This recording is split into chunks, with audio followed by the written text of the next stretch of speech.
sur le podcast Bien dans ta boîte, je suis Laura Besson, coach, formatrice et autrice. Sur ce podcast, seul ou avec mes invités, on parle psychologie et entrepreneuriat, car je crois que le savoir, c'est la liberté.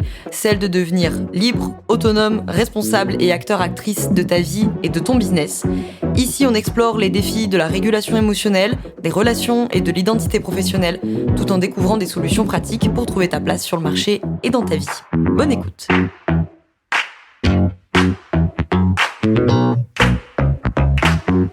Bonjour à toi, bienvenue dans ce nouvel épisode du podcast Bien dans ta boîte. Aujourd'hui, je te retrouve avec un épisode coulisses au sens large et on va parler notamment de parcours pédagogique puisque comme tu l'as vu peut-être dans la newsletter ou sur Instagram, j'ai pris une décision, je vais en parler après, d'arrêter quelque chose chez Bien dans ta boîte et ça a été le début, on va dire, cette décision d'une refonte du parcours pédagogique de Bien dans ta boîte et donc aussi d'un repositionnement. Alors c'est pas un gros repositionnement, c'est pas un virage à 180 degrés, mais il y a quand même, pour arriver à ce nouveau parcours pédagogique c'est pas français, vous avez compris, j'ai dû faire un petit travail quand même de repositionnement, la cible, le positionnement, la promesse, blablabla, vous connaissez la chanson.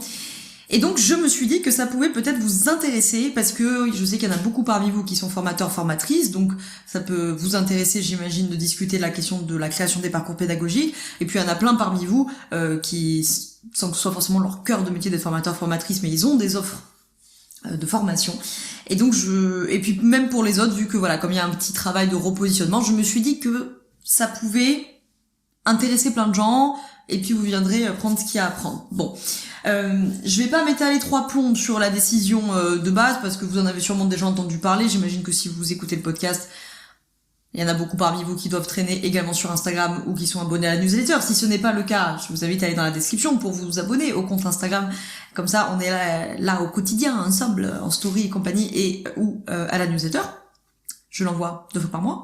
Bref. Pour les autres, pour celles et ceux qui éventuellement sont passés à côté, la décision qui a été prise, c'est celle d'arrêter le coaching individuel chez Bien dans ta boîte. Donc le coaching tel que vous l'avez connu, en tout cas chez Bien dans ta boîte depuis presque 7 ans. En tout cas, en février 2026, ça aurait fait 7 ans. Et c'est terminé. Donc, j'ai pris cette décision qui était dans un espèce d'état de pourrissement depuis des mois où, voilà, je sentais que c'était fini. Disons-le comme ça, je sentais que c'était fini, je sentais que c'était plus à cette place-là que j'avais envie de servir, en tout cas plus de cette manière-là.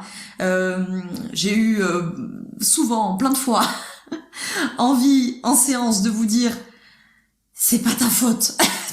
Ne passe pas ton temps, ton argent et ton énergie à te demander si en fait il faut que tu changes de mindset, de croyance, je sais pas quoi, que ton émotion, si tu la ressens à 9 sur 10 au lieu de 7 sur 10, je sais pas.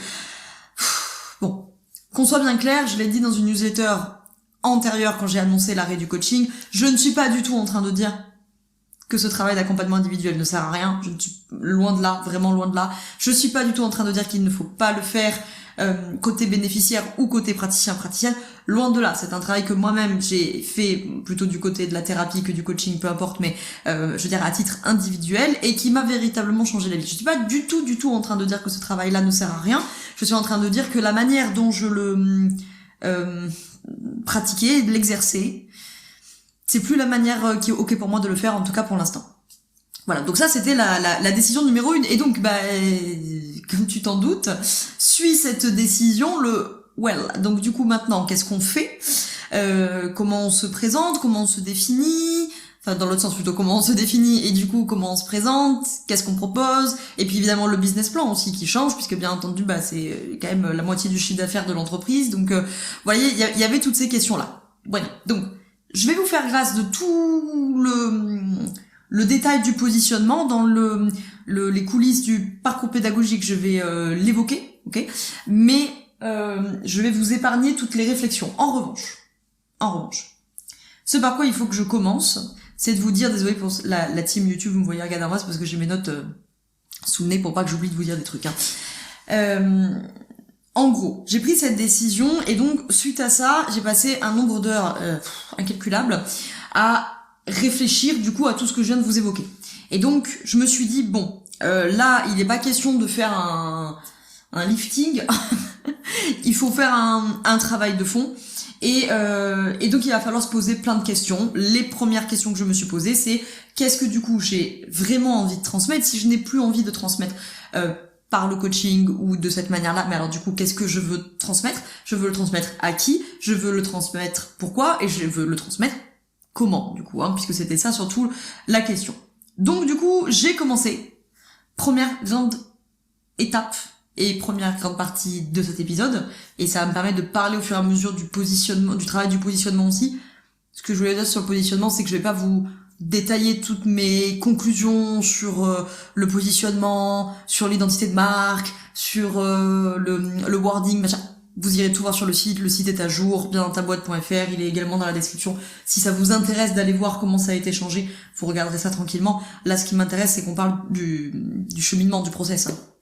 Donc, première chose, la clarification. Déjà, clarifier. C'est-à-dire, quand j'ai décidé d'arrêter du coup le coaching de Bien dans ta boîte, je savais que le cœur de mon travail, c'était pas juste d'accompagner des gens, c'est que je veux vraiment transmettre une lecture critique du travail indépendant et des systèmes dans lesquels il se matérialise. Ça, jusque-là, ça va. Sauf que du coup, je suis à un moment où je me dis, bon, ok, alors du coup, on a la formation niveau 1, on a la formation niveau 2, on arrête le coaching, on a le podcast, on a les streams avec Thomas, on a les reacts tout seul, on a les reacts avec Alexis. Il y a trop de trucs.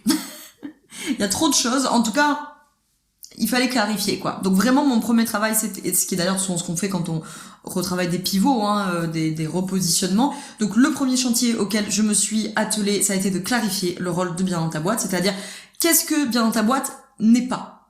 Donc j'ai commencé plutôt par la négation. Retenez bien ça, puisqu'on va en reparler tout le long, puisque, en fait, la manière dont la trame avec laquelle j'ai pensé le parcours pédagogique, à savoir de la dialectique, vous avez déjà entendu parler de ça, dans le matérialisme dialectique notamment. Je m'en suis aussi servi pour le positionnement. Et la première étape de la dialectique, alors pas chez les matérialistes, chez les idéalistes, chez Hegel notamment, c'est la négation. Je reviendrai après, vous embrouillez pas avec des histoires de dialectique, d'accord? Donc déjà, le premier truc, c'est la négation, c'est-à-dire, je me suis posé la question, qu'est-ce que Bien dans ta boîte n'est pas? Qui je n'accompagne pas? Qu'est-ce que je ne résous pas? Blablabla, ok? Étape de négation.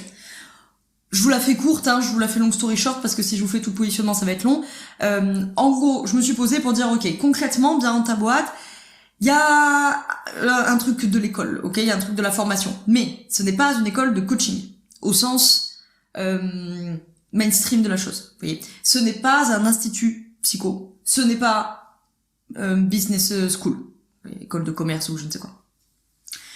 Bibi, qui vous parle, n'est pas coach, elle n'est pas psy, et elle n'est pas coach business ou business mentor. Donc, une fois que j'ai évacué les trucs que ça n'était pas, par négation, la deuxième étape de la dialectique, c'est la conservation. C'est-à-dire, qu'est-ce qui se conserve une fois qu'on a fait cette étape de négation. Donc, Bien dans ta boîte, c'est un espace de formation, effectivement, et aussi un espace de supervision critique, puisque ça, je vous en parlerai après, c'est arrivé, pour les pros de l'accompagnement et pour les travailleurs indépendants, travailleuses indépendantes d'une manière générale, où on apprend à penser sa pratique, à lire les logiques qui traversent cette pratique et à exercer avec lucidité. Très bien. Donc, bon, je vous la fais longue story short, parce que sinon c'est très long. Mais donc, déjà, bonne première étape de fait. Et donc, le truc que je voulais vous dire à cette étape-là, c'est que l'obsession que j'ai eue pour cette étape-là de clarification du positionnement, et puis du coup, encore une fois, qui pose toutes les bases du parcours pédagogique qui va suivre, c'est le langage. Je vous l'ai dit plein de fois dans l'été, en story, sur le podcast, en newsletter, etc. Ce qui est compréhensible s'énonce clairement. Donc, je me suis poussée dans mes retranchements pour traquer la moindre formulation idéaliste qui manquerait de clarté ou qui semblerait tomber du ciel. Vous voyez ce que je veux dire? Donc, vraiment, il y a plein de fois où j'ai pondu des choses et où j'y suis repassée après en me disant, c'est pas clair. Alors, c'est pas que c'était pas clair, si vous voulez. C'est que je me suis dit, tout le truc va être pensé de manière matérialiste, dialectique. Le premier mot-clé, c'était quand même matérialiste. Alors, venez pas me chipoter les marxistes dans les commentaires, vous avez raison, le matérialisme dialectique n'est pas un matérialisme à proprement parler, enfin en tout cas le marxisme est un dépassement de la contradiction idéalisme-matérialisme, mais vous comprenez ce que je veux raconter, c'est concrètement faire la chasse à des mots, comment dirais-je, c'est pas qu'ils veulent rien dire, c'est pas ça, c'est que il tombe du ciel. Vous voyez, je parle concrètement dans nos milieux à nous, à des mots comme aligné. Ok, je t'accompagne à te sentir aligné. Vous voyez, ça veut pas rien dire, se sentir aligné. Mais c'est quand même très idéaliste comme truc. C'est-à-dire se sentir aligné à quoi? Qui, quand, comment, vous voyez. Donc, se sentir mieux. Vous voyez, je t'accompagne à te sentir mieux. Mais par rapport à quoi? Vous voyez. Donc, en fait, j'ai traqué, non pas... alors, évidemment, les trucs qui étaient pas clairs et qui voulaient rien dire. Bon, ça, évidemment. Mais également... Vous voyez ce genre de termes que nous on utilise beaucoup dans nos milieux, qui sont pas faux, c'est pas du tout ça le sujet. C'est que du coup ils sont contradictoires avec leur utilisation est contradictoire avec l'épistémologie qui sous-tend mes accompagnements et qui va sous-tendre tout le parcours pédagogique. Vous voyez. Donc il y a vraiment eu un très très gros travail de philosophie, très très gros travail d'épistémologie depuis 1 an à peu près, et que du coup à chaque fois je vous casse les pieds avec ça, mais pardon, j'ai un rappel qui a sonné. À chaque fois, je vous casse les pieds avec ça, mais c'est histoire d'épistémologie, machin. Mais en fait, c'est important parce qu'encore une fois, c'est votre toile blanche, ok? C'est le châssis de la toile et la toile blanche qui est dessus. Et après, dessus, vous allez peindre. Sauf qu'en fait, avant de vous occuper de savoir si vous peignez à la gouache, à l'aquarelle, en bleu, en vert, en jaune, faudrait peut-être savoir dans quel cadre on peint et sur quelle toile de fond, vous voyez. Et donc évidemment ça c'est très important parce qu'en fait une fois que j'ai clarifié ma toile et mon cadre, ça m'a permis voilà effectivement de traquer toutes ces incohérences parce que je vais utiliser après du vocabulaire ou du langage qui est pas faux en soi, mais qui est contradictoire avec mon épistémologie sous-jacente et qui du coup va donner un truc déjà pour moi pas clair. C'est-à-dire je vais avoir du mal à l'expliquer, je vais avoir du mal à tout faire, je vais faire entrer des ronds dans des carrés en fait à un moment donné. Et pour les gens qui visitent ton site, ta page de vente, je ne sais quoi, ils ressentent. Alors évidemment, ceux qui sont vraiment connaisseurs du sujet vont repérer et vont nommer ces contradictions, ok. Pour celles et ceux qui sont pas balèzes en épistémologie, machin, évidemment, ils vont pas dire « Ouh là là, dis donc, quand même, pour quelqu'un qui a une trame matérialiste, dialectique, je trouve que ce verbe-là, il est quand même un petit peu essentialiste. » Bon, ok, mais ça se ressent. Tu vois, tu lis quand même la page de vente et tu sens qu'il y a un truc qui est pas clair. Donc tout ça pour dire que toutes ces formulations qui étaient trop compliquées à définir dans mon épistémologie, elles seront difficiles à expliquer, donc elles seront difficiles à comprendre pour la cible, punto. Donc je ne vais pas proposer de se sentir mieux, je ne vais pas proposer de se sentir aligné. D'ailleurs, by the way, je me permets de rappeler, parce que je le dis souvent en formation pour les pros de l'accompagnement, quand toute votre promesse repose là-dessus, j'ai envie de dire bravo le veau, c'est votre travail, non? Enfin, je sais pas, moi, si vous êtes coach perso et que vous dites, moi, ma promesse, c'est que tu te sentes mieux, bah, oui. Enfin, ce qui est évident ne s'énonce pas. Donc bon, soit. Bon, bref. Donc voilà, j'ai évacué, je me suis reprise plein de fois. Non, c'est pas aligné, c'est pas se sentir mieux, c'est pas se transformer, c'est plus, en tout cas, tout ça, c'est comprendre les conditions concrètes dans lesquelles on travaille, on agit et on pense pour pouvoir exercer avec lucidité et avec assurance. Voilà qui est clair. Et comme c'est clair, eh bien du coup, découle tranquillement, mais naturellement, la structuration de ce fameux parcours pédagogique en 4 niveaux, du discernement qui est le niveau 0, jusqu'à la supervision qui est le niveau 3. À chaque étape, je vais faire la même logique, c'est-à-dire comprendre, exercer, penser. Nous pouvons donc maintenant rentrer, maintenant que j'ai parlé un tout petit peu de la méthode du positionnement, même si voilà, je vous l'ai faite courte, à la deuxième partie, à savoir comment j'ai pensé ce fameux parcours pédagogique. Alors, une fois que j'ai eu fait tout mon positionnement, encore une fois je vous l'ai fait courte, hein, mais j'ai un long notion sur la question, avec le positionnement, la cible, je regarde un peu mon notion, qu'est-ce que j'ai là Voilà, cohérence d'ensemble, le résultat de l'étude de marché, parce qu'évidemment je suis passée par le traditionnel Google Form, hein. La cible, promesse, pilier de l'entreprise, posture de marque, différenciation, mission, vision, machin, bref, vous connaissez la chanson, ok. Donc une fois que tout ça a été posé et mis au clair, on est parti pour cette histoire de parcours pédagogique. Alors en gros, pour structurer ce parcours pédagogique, deuxième partie de notre épisode, je vais évoluer avec 2 pensées concomitantes, on va dire ça comme ça. La première, c'est de garder en tête comment j'apporte des réponses et des solutions aux problèmes de ma cible. Jusque-là, classique shit. Et la deuxième pensée que j'ai eue en parallèle de la première, c'est comment je fais pour articuler ce parcours pédagogique pour qu'il soit utile, pour qu'il soit cohérent et pour qu'il soit conséquent. C'est-à-dire au sens pour qu'il produise des conséquences sur les élèves.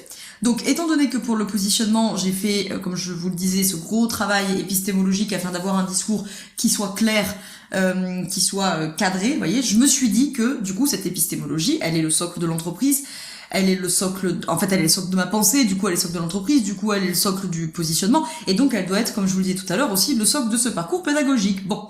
En fait, l'idée, c'est que je voulais que cette épistémologie ne soit pas juste le socle des formations en tant que telles, même si c'est aussi le cas, c'est-à-dire que les formations aussi vont être pensées comme ça, mais qu'elle soit le socle de l'architecture du parcours en tant que tel. Okay. Donc, on va travailler avec ce principe simple que tu vas reconnaître si tu t'intéresses à la dialectique. Je me suis dit, ok, il faut que chaque niveau, le niveau 0, le niveau 1, le niveau 2, le niveau 3, okay. Les niveaux 1, niveau 2, vous les connaissez, hein. Le niveau 1, c'est la formation posture, elle change pas, il y aura sûrement 2-3 réajustements, mais elle va pas changer. La formation niveau 2, vous la connaissez, c'est ma formation systémique, accompagnée avec une vision systémique, qui va sûrement bouger de un ou deux trucs, mais qui globalement va pas bouger, ok? Donc c'était rajouter le niveau 0, rajouter le niveau 3. La question, c'était chaque niveau doit nier, conserver et dépasser le précédent. Okay. Il faut que le niveau 1 nie le niveau 0, conserve quelque chose du niveau 0 et le dépasse. Idem pour le niveau 2 et gna. Okay. Donc voilà, pour les hegeliens de l'assistance, vous avez reconnu la dialectique d'Hegel. Vous allez me dire, Hegel est un idéaliste, et pas un matérialiste. Je sais. Vaut mieux un idéaliste honnête qu'un matérialiste opportuniste, n'est-ce pas? Pour celles de ceux qui reconnaîtront l'auteur de ce genre de propos. Traduction, parce que là, il y en a sûrement qui sont en train de se dire, oh là là, c'est quand même très abstrait tout ça. Traduction. Je me suis dit, mon socle épistémologique, c'est du matérialisme dialectique. Okay. On pourrait vulgairement résumer le dépassement des contradictions par le choix réactionnaire, le choix conservateur, le choix progressiste. C'est des choses dont je vous ai déjà parlé. Chez Hegel, il y a quelque chose de très intéressant. Enfin, il y a plein de choses qui sont très intéressantes chez Hegel, mais j'aimais bien ce truc de négation, conservation, dépassement. Okay. En tout cas, je me suis dit, ça va être applicable à ma partie formation.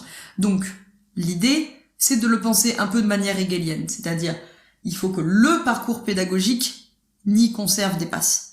Il faut que, c'est-à-dire que les niveaux entre eux fassent ça. Et qu'à l'intérieur de chaque niveau, il faut que le niveau 1, par exemple la formation posture que vous connaissez bien, parce que je vous en parle depuis des années, entre le démarrage et la fin de la formation posture, en fait, je vous fais passer par une négation, puis une conservation, puis un dépassement. Il faut nier des choses, voir ce qu'on en conserve, dépasser la contradiction. Etc. Okay. Et après, chaque journée de formation est pensée aussi par négation, conservation, dépassement. Donc la traduction concrète dans le parcours pédagogique, ça a été de me dire, il faut qu'on commence par comprendre le monde dans lequel on exerce, ça sera notre niveau 0, c'est le niveau du discernement, pardon. Puis on apprend à exercer dans ce monde-là, poser un cadre, clarifier sa place, comprendre les enjeux concrets des séances, enfin bon, bref, la formation posture, tu la connais, quoi. Ensuite, on élargit la focale, ou la fractale d'ailleurs, pour ceux qui connaissent bien Hegel, du niveau 2, ok? C'est-à-dire que là, on s'occupe dans cette formation niveau 2 de savoir lire les systèmes, lire les rapports de pouvoir, lire les structures qui traversent les pratiques, ok? La formation systémique. Et niveau 3, on pense ensemble, c'est la supervision critique, c'est le recul collectif.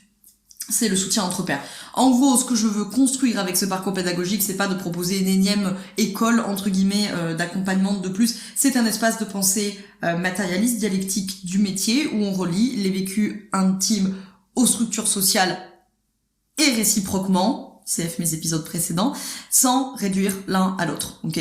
On ne veut pas tomber dans une vision, dans un apport individualiste.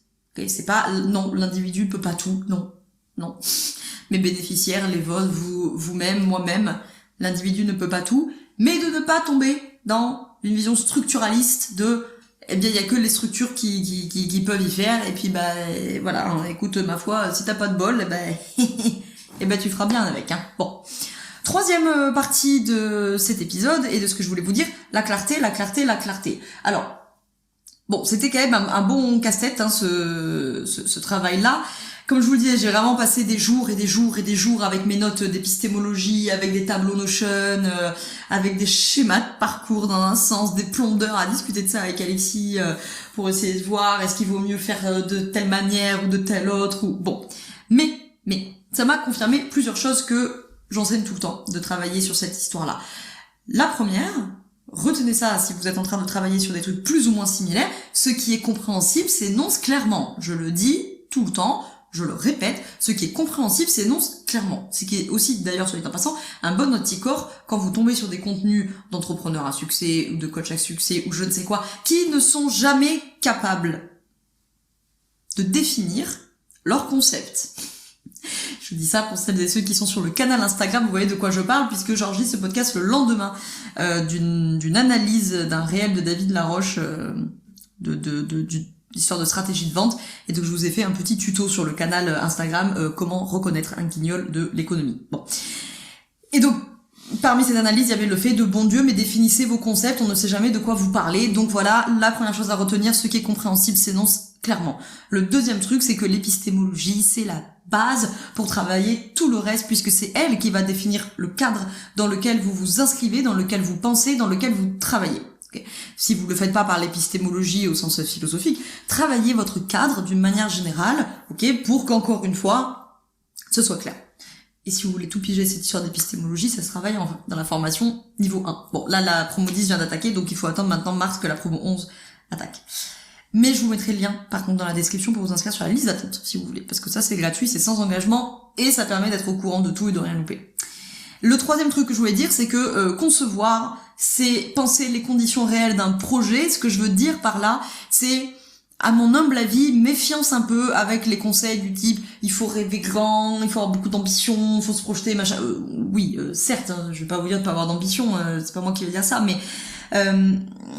encore une fois, vous voyez, c'est ce genre de trucs qui sont c'est pas faux. Enfin, c'est pas faux. En même temps, la question c'est pas si c'est vrai ou faux, mais vous voyez, c'est pas méchant, c'est pas à côté de la plaque, mais ça ne nous dit pas grand-chose des conditions matérielles. Ça ne dit pas grand-chose concrètement de quoi vous avez les moyens. À qui ça va s'adresser vraiment, cette offre ou votre entreprise ou que sais-je. Quelle forme permet la qualité du fond. Valeur d'usage, valeur d'échange, hein. Je le rappelle, hein, pour celles et ceux qui s'intéressent en ce moment à ces sujets-là avec moi ou ailleurs d'ailleurs, hein. Vous pouvez avoir, ce qui est d'ailleurs souvent le cas dans nos milieux, un produit un service quoi, avec une valeur d'usage très forte, c'est-à-dire avec d'avoir un coaching ou une formation qui est très très bonne qualité, je n'en doute pas, dans lequel vous avez mis des heures et des heures et des heures et des centaines d'heures et beaucoup de connaissances et machin. Sauf que si, une fois que c'est mis sur le marché, c'est-à-dire le mode de distribution, je rappelle, ce n'est pas un mode de production pour tous les guignols en économie qui vous confondent le capitalisme avec le marché, bref, parenthèse fermée.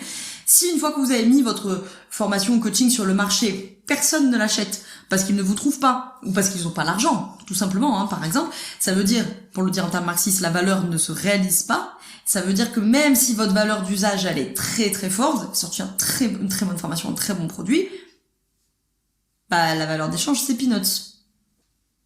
Donc il y a quand même 2-3 autres trucs questions à se poser. Notamment sur cette histoire de quelle forme permet la qualité du fond. Plutôt que de se dire oui non mais il faut rêver grand. Oui, mais entrer dans la matière quand même, hein, si possible, hein. Ok. Bon. En gros, vous pouvez garder ce truc-là, surtout, je sais, j'ai vu quelqu'un l'autre jour qui a partagé que mon épisode sur le matérialisme dialectique, ça l'avait éclairé. Enfin, j'ai dit ça sur LinkedIn. Si tu m'écoutes, je te fais coucou. J'ai oublié ton nom, je m'excuse. Le marxisme, des fois dans certains courants qui le présentent comme quelque chose de très mécaniste et donc présenté comme un matérialisme, le marxisme n'est pas un matérialisme, c'est un dépassement de la contradiction idéaliste-matérialiste, et donc ce dépassement-là, vous pouvez vous le garder en tête, là, pour vos histoires potentiellement de positionnement, de repositionnement, de parcours pédagogique, etc. C'est-à-dire, ce sont vos idées qui vous mettent en mouvement, mais ce sont les conditions matérielles qui permettent ces idées, ou qui ne les permettent pas, qui les concrétisent, ou qui ne les concrétisent pas. Si ça vous paraît évident, tant mieux, mais sachez qu'il a fallu des siècles de philosophie pour arriver à ça, et que tout le monde n'est pas d'accord avec ça, toujours pas. Bon, bref, on s'en fout. Qu'est-ce que je voulais vous dire d'autre ? Voilà, bon, alors, vous bossez votre positionnement, le conseil que j'ai à vous donner, c'est clarté, clarté, clarté, clarté, pour vous, pour la communication, pour les clients-clientes, pour les bénéficiaires, pour les offres, pour ta tranquillité d'esprit, tout, ok ? Essayons d'être un peu moins obsédé par chercher la super bonne idée et un peu plus obsédé par chercher le bon cadre d'action, parce que souvent c'est là que se débloque quand même de la clarté. J'avais mis dans la newsletter des exemples de tableaux que j'ai sur mon espace Notion pour vous illustrer tout ça, pour vous en toucher 2 mots ici en audio ou en vidéo pour celles et ceux qui sont sur YouTube. En gros, par exemple, j'avais un tableau avec les différents niveaux, donc le niveau 0, 1, 2, 3, ok, le nom symbolique, le nom officiel, entre guillemets, que je mettrai après. Là, je m'étais occupée de ce nom symbolique. La fonction dialectique, du coup, par rapport à mon raisonnement, c'est est-ce que c'était un niveau de négation, de conservation, de dépassement ou praxis. Les offres principales, concrètement, qui auraient à ce niveau-là, et la cible, évidemment, que ça concernait. Bon. Pour vous toucher 2 mots pour terminer cet épisode, où est-ce que j'en suis ? Alors, moi, il me semble que plus j'ai avancé dans cette histoire-là, plus ça a fait la synthèse, en fait, dans ce que j'ai appris ces dernières années, c'est-à-dire de garder la rigueur des sciences humaines et sociales, de faire le travail de fond de philosophie politique, l'expérience de l'accompagnement, la nécessité d'un cadre pour penser et exercer d'ailleurs nos métiers. Il y a encore pas mal de taf, mais au moment où je te parle, le positionnement, il est fait, le business plan, il est fait, l'ingénierie pédagogique, elle est faite pour chaque niveau, c'est-à-dire les objectifs pédagogiques. Après, pour chaque niveau, j'ai fait les objectifs pédagogiques, j'ai fait le parcours, les promesses, les bénéfices, le type de transformation qui était visé, etc., etc. Le parcours pédagogique, il est pensé, il est même rédigé, il est même publié, donc tu auras le lien dans la barre de description si tu veux aller voir du coup ce que ça donne. J'ai fait une page sur mon site pour que tout soit bien expliqué, cohérent, machin, et que ce soit clair. Le niveau 3 de supervision critique, il est pensé, il est publié lui aussi, donc je te mets dans la description le lien vers ce niveau 3 si tu veux le découvrir, qui sera donc le niveau de supervision. Et donc il me reste à faire une très légère refonte des niveaux 1 et 2. Je suis dans gros travail du niveau 0 qui, en toute honnêteté et toute transparence, est vraiment le plus difficile pour moi. Je suis beaucoup plus à l'aise avec les niveaux d'expertise, de créer des niveaux d'expertise que les premiers niveaux. Je voudrais aussi préparer des ateliers satellites qui pourront graviter autour pour celles et ceux qui veulent creuser un sujet précis mais qui veulent pas forcément suivre un cycle en entier. Et puis après, il faudra mettre tout ça sur le site et faire une bêta-test du niveau 0. Bon, donc vous voyez, d'ici là, on sera tranquillement fin 2025, et donc il sera temps de préparer 2026. Voilà. Bon, alors je vous mets les liens dans la description si vous voulez aller voir. Avant de rendre je sais pas comment on dit. J'allais dire rendre l'antenne, rendre le stream. Bon, bref, vous avez compris l'idée d'arrêter l'épisode. J'ai échangé avec une collègue par message qui a réagi à ce nouveau parcours pédagogique, d'accord, et qui est une collègue avec qui je travaille depuis des années, qui me connaît très bien, qui connaît très bien mon travail. Et il y a quelque chose qui m'a interpellée, c'était le truc de oh là là, voilà, tout ça se concrétise après des années à se dire réciproquement que philo et business n'avaient rien à faire ensemble, et qu'en fait au-delà du fait que j'ai jamais beaucoup cru à ça, évidemment, pour toutes celles et ceux qui me suivent depuis longtemps, vous le savez, mais je mesurais pas, on va le dire comme ça, je mesurais pas à quel point ça serait la base du truc. Alors, en fait, là, je vous le dis à voix haute et je me dis, mais en fait, c'est tellement évident que, encore une fois, ce qui est évident ne s'énonce pas, vous voyez, donc j'ai presque envie de même pas en parler dans un épisode de podcast, parce que je me dis, ça me paraît évident, mais en fait, ça l'a pas été pendant longtemps, en tout cas pas assez, okay, et que voilà, je me suis passionnée pour ces sujets-là depuis le lycée à peu près, donc voilà, je faisais mon truc dans mon coin parce que ça m'intéresse, et en fait, au fur et à mesure des années, j'ai vu le truc se construire, et je me disais, mais en fait, c'était la base de tout. Et d'ailleurs, je suis encore plus gonflée de dire ça que quand je faisais mes études de psycho à la fac de Grenoble. À la fin, j'ai été énervée, agacée de dire, mais enfin, comment vous pouvez former des professionnels des sciences humaines, là en l'occurrence psycho, alors qu'on n'a pas 1 heure de philo pendant tout ce parcours. C'est notre discipline maîtresse à tous et toutes. Nous sommes tous là, fac sciences humaines et sociales. Nous sommes tous là, étudiants psycho, étudiants sociaux, étudiants sciences de l'éducation, blablabla. Alors évidemment, il y a des choses qui sont évoquées. Évidemment, un philosophe ici, un philosophe par là.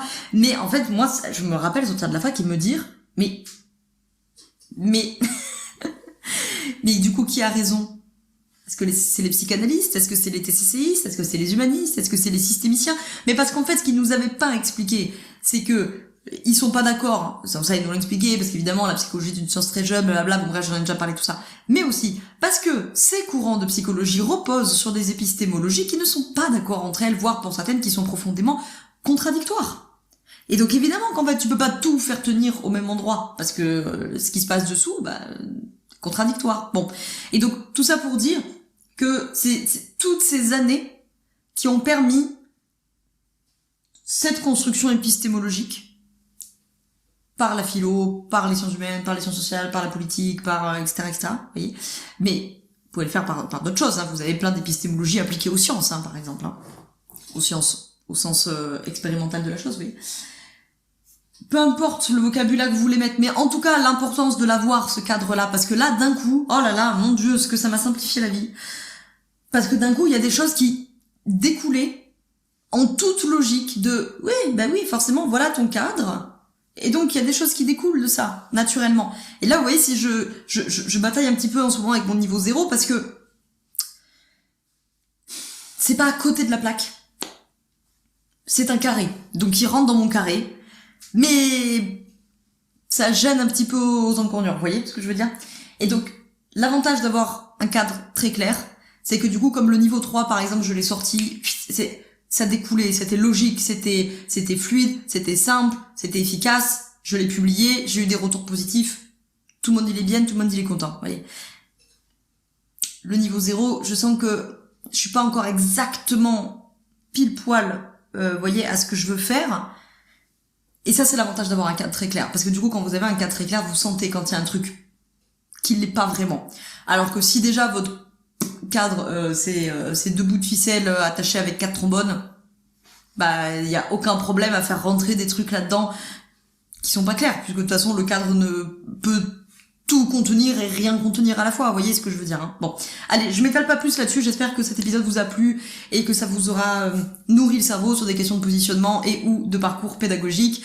En tout cas, c'était la première fois pour moi de penser le parcours pédagogique de manière si poussée, c'est-à-dire d'avoir vraiment une épistémologie, encore une fois, pour tout, pour la boîte, pour le positionnement. Je vais y arriver, je commence à fatiguer, j'arrive plus à parler. Et pour tout le parcours pédagogique qui allait s'appliquer au parcours pédagogique et puis ensuite à chaque niveau entre eux et puis ensuite à l'intérieur de chaque niveau et puis ensuite à l'intérieur de chaque module et qui permet vraiment parce qu'il y a une vraie épistémologie de la transformation.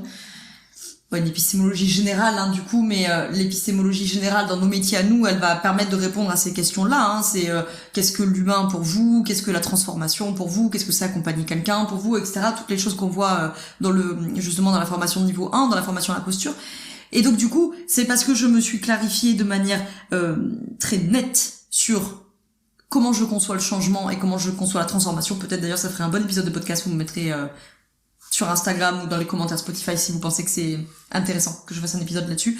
C'est parce que je me suis mise au clair avec moi-même de ce qui était pour moi ma vision de la transformation et du changement, que du coup, je peux appliquer ça à mes parcours de formation en me disant, je pense que c'est comme ça qu'on évolue, je pense que c'est comme ça qu'on dépasse les dialectiques, je pense que c'est comme ça qu'on dépasse les contradictions, je pense que c'est comme ça, du coup, que les personnalités changent.